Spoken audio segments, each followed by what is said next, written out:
What? No. Episode 40 of my Minecraft live stream series, the last episode that I recorded, has been flagged for spam. It's not spam. I read the community guidelines on spam that were linked to me in the email, and I do not see the beginning of the episode. Took a little longer to get started because I forgot to click play on the Minecraft before I started live streaming, but that's happened once or twice before, and that hasn't been flagged, so that shouldn't be spam. And think about all the other countless numbers of people out there who have a little bit of setup in the beginning of their video, either because they didn't edit out the beginning because they're lazy, or because it's a live stream and they literally click live and there was one last thing to do, and then like me, I'm always pulling up the comment monitor whenever I'm live streaming Minecraft. So that shouldn't be spam or misleading content right there. And the only other thing I can think of later on in the video was when I was looking up stuff, and I read some things that ended up being Minecraft suggestions, but I was thinking they were actually in Minecraft, but I found they weren't. Like, you can't link boats with leads, but that was just a suggestion when I thought I wasn't reading a suggestion. That shouldn't be spam or misleading. I mean, I can kind of see why maybe, but I can't imagine that that would actually be spam or misleading content.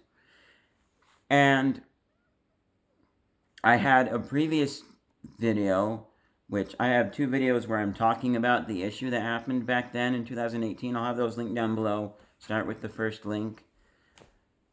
That one worked out in my favor. This one, however, there's not a chance for that to happen because I can't appeal it.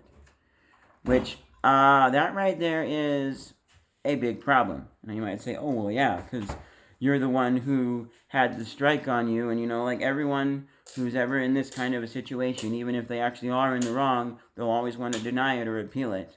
Well, yeah, that might be true, but I would say the same thing if this was happening to some other creator out there that was small that I had never heard of before, that maybe I just did a Google search for this and I found their video for the first time ever and I've never seen them.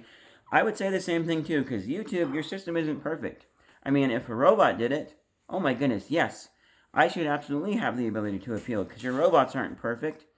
And, I mean, we are quite a ways off from robots being perfect. And even if we ever do get to a point in the future where robots do the majority of jobs, we're still going to need human review somewhere. We're still going to need humans to check and watch out for things every once in a while.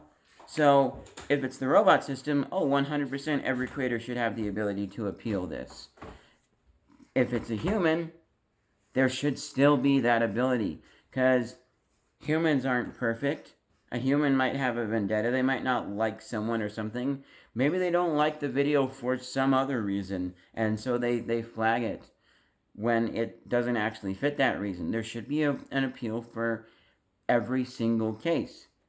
It doesn't mean that the appeal is going to work out in the favor of the creator. It doesn't mean that I'm going to get my video reinstated, because if someone absolutely is in the wrong, well, they should still have the ability just in case they aren't.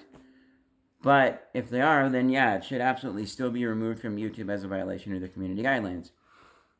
In this case, they haven't given me a strike. They've just removed the video, which, come on.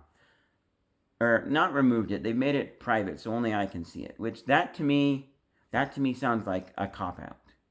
That to me sounds like a middle ground so that, oh, hey, look, we haven't striked your channel, so you're going to be a little happier with us now and not as angry with us, trying to appease the community.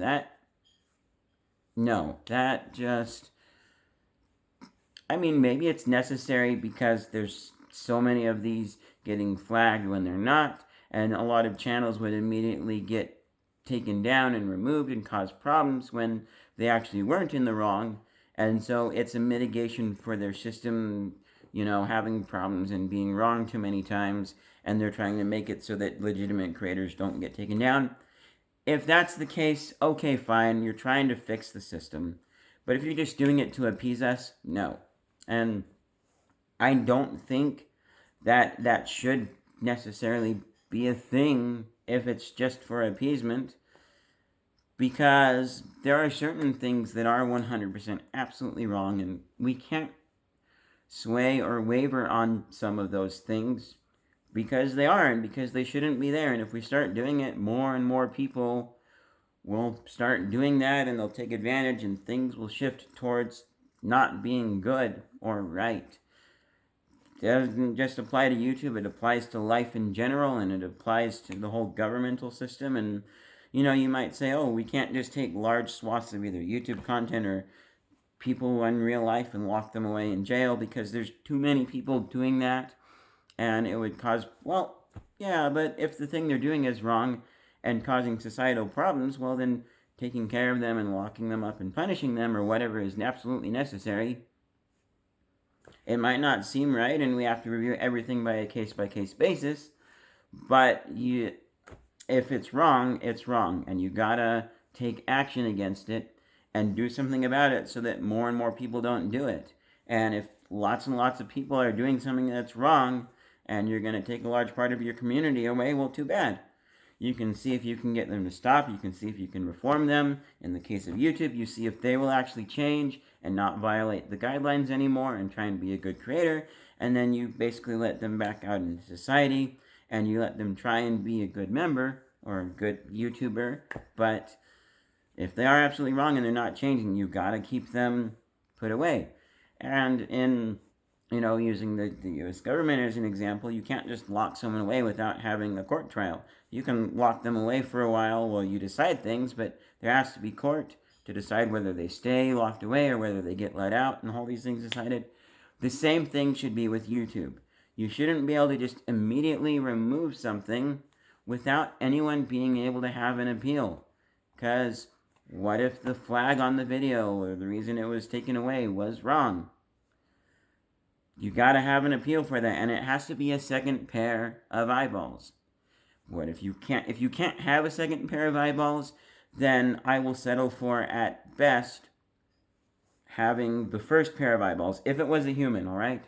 If it was a human, having the first person to look at it and flag it, the person from YouTube, they should be able to see your appeal, they should be able to read your thing, and then make a decision on that. And although that's not great, they might still have the same vendetta, they might not be willing to change their opinion, they might not want to feel that they are wrong, they might feel like, oh, I'm not even going to bother reading that because I'm never wrong. That could happen, and they could still say that your video violates when it doesn't. If it's a robot, you absolutely need a person looking at it. Now, in my case, the video was just made private, and so I am currently, and I can't make it not private, I can't make it public. So currently the video is downloading right now. I'm going to chop off the beginning where I had the little bit of setup time, and then I'm going to re-upload it. We'll cross our fingers it stays. If it doesn't, I honestly don't know what to do. Hopefully they'll let me appeal it the second time with the re-upload, because seriously, it doesn't violate the guidelines. And like, I have never ever had in the, probably at least 2,000, what am I at, 3,000 videos that I have now, I've only had one other thing that had issues, and that worked out in my favor. That right there should be a good case for me. But in this case, there's just nothing I can do. So cross our fingers that the re-upload works out in my favor, or that I'm able to appeal the original one somehow, which probably not. But yeah, hopefully things work out for the better. If anybody who sees this can get a hold of YouTube, actually, that would be sweet. I'm not hopeful for that. If there's any way that, any way that anybody can go and spam YouTube or whatever and say, hey, this doesn't violate community guidelines or whatever, I don't know, that would be sweet. So down in the description below, I'm going to have the links to the 2 original videos, and I'm also going to put the link to that one Minecraft live stream. So maybe if you go there and there's a way to say this doesn't violate or something, or I don't know, leave feedback, whatever. That's pretty much it. Hopefully it works out. Cross your fingers. I'll see you guys in whatever's next.